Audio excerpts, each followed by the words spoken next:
Hi hello all welcome back to our channel ANA vlogs. మన ఛానల్కి ఇంతవరకు ఎవరైతే సబ్స్క్రైబ్ చేసుకొని సపోర్ట్ చేస్తూ వీడియోస్ చూస్తున్నారో వాళ్ళందరికీ చాలా పెద్ద థ్యాంక్స్. అలాగే ఎవరైతే మన ఛానల్ని ఫస్ట్ టైం చూస్తున్నారో please subscribe to our channel and support this channel. Thank you. And late చేయకుండా మన వీడియో స్టార్ట్ చేసేద్దాం. సో ఈ వీడియోలో అయితే రీసెంట్గా మేము రిసార్ట్ వెళ్ళాము మా ఫ్యామిలీస్ అందరితో కలిసి. మేమైతే యాక్చువల్గా ఇంటి దగ్గర 8 o'clock అట్లా స్టార్ట్ అయిపోయాము. 8-10 వరకు అన్న వాళ్ళ హోమ్ రీచ్ అయ్యాము. అక్కడి నుంచి అందరం కలిసి స్టార్ట్ అయిపోయాము రిసార్ట్కి. వెహికల్ తీసుకొని అక్కడికి స్టార్ట్ అయిపోయాము. ఎర్లీ మార్నింగ్ మనకి రిసార్ట్లో 11 to 11 ఉంటుంది. సో మేము 10:30, 11 వరకు అలా స్టార్ట్ అయ్యాము ఇంట్లో. సో ఇది మనకి ఈ రోడ్ అంతా ఎయిర్పోర్ట్ వే వస్తుంది. సో అదే వేలో ఉంటుంది రిసార్ట్. సో మేమైతే ఇలా స్టార్ట్ అయిపోయాము. మార్నింగ్ కొంచెం లేట్ అయిపోయింది. యాక్చువల్గా అయితే 11కి బిఫోర్ ఉండాలి, బట్ మేము స్టార్ట్ అవ్వడమే 11కి స్టార్ట్ అయ్యాము. అక్కడికి వెళ్ళేసరికి 12 అయింది. 1 hour పట్టింది మాకు జర్నీ అయితే. సో ఇది ప్లాన్ చేసింది అయితే మనోహర్ అన్న వాళ్ళు.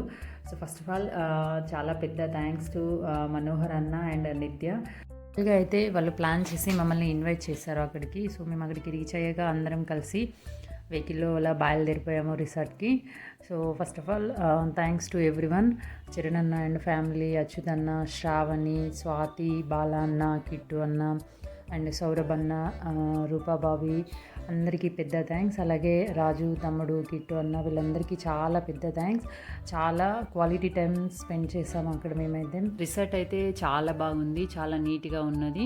సో పిల్లలైతే చాలా బాగా ఎంజాయ్ చేశారు. పిల్లలతో పాటు అందరూ ఎంజాయ్ చేశారు చాలా బాగా. మనకి ఇక్కడ ఈ రిసార్ట్లో ఏంటంటే 5 rooms ఉంటాయి. సో 5 families వెళ్ళొచ్చు, అంతకంటే ఎక్కువ కూడా వెళ్ళొచ్చు. ఇట్లా ఒక్కొక్కరికి ఒక్కొక్క సపరేట్ రూమ్ ఇచ్చారు. మనకి రూమ్ వ్యూ అయితే ఇలా ఉంటుంది. సో ఏసీ ఉంటుంది. మనకి రూమ్ చాలా బాగుంటుంది. వ్యూ అయితే ఇలా ఉంటుంది, చూడొచ్చు room. So separate bed everything ఉంటుంది. మనకి వాష్రూమ్స్ కానీ చాలా నీట్గా ఉంది. సో ఇది కంప్లీట్గా రూమ్ ఉంటుంది. సో ఇది మీటింగ్ హాల్, అంటే ఇక్కడ సో అందరూ గ్యాదర్ అవ్వడానికి నార్మల్ లైక్ హాల్ అన్నమాట. ఇది పెద్ద హాల్ ఉంటుంది. ఒకేసారి 10-15 members అలా కూర్చోవచ్చు. ఇక్కడ మనకి వైఫై కనెక్షన్ కూడా ఉంటుంది. సో ఇది మా బుడ్డోడైతే తెగ ఆడేస్తున్నాడు. అది మనకి పైనుంచి వ్యూ చూడొచ్చు. పైనుండి చూస్తే మనకి స్విమ్మింగ్ పూల్ కానీ డైనింగ్ ఏరియా ఇదంతా చాలా బాగా కనిపిస్తుంది. సో ఇది అవుట్ సైడ్ మనకి కంప్లీట్గా ఇక్కడ సన్లైట్ కూడా వస్తుంది ఇక్కడ పైనకి వెళ్తూ ఉంటే. సో ఇది స్విమ్మింగ్ పూల్ ఏరియా. సో అప్పటికే లంచ్ టైం అయింది. సో మేమైతే లంచ్ స్టార్ట్ చేసేసాము. సో లంచ్ అయితే మేము బయట నుంచి తెప్పించుకున్నాము. నాన్ వెజ్ వాళ్ళ కోసం చికెన్ బిర్యానీ తెప్పించాము అండ్ నాన్ వెజ్ తినని వాళ్ళ కోసము కాజు బిర్యానీ తెప్పించాము. సో అలా అనమాట. పిల్లలైతే చాలా ఈగర్గా వెయిట్ చేస్తున్నారు. వాళ్ళు స్విమ్ చేసి చాలా అలసిపోయారు. సో ఎప్పుడు చికెన్ బిర్యానీ స్టార్ట్ చేసేద్దామని ఈగర్గా వెయిట్ చేస్తున్నాడు. అందులో అయితే ఆరు అయితే ఫస్ట్ ఉన్నాడు.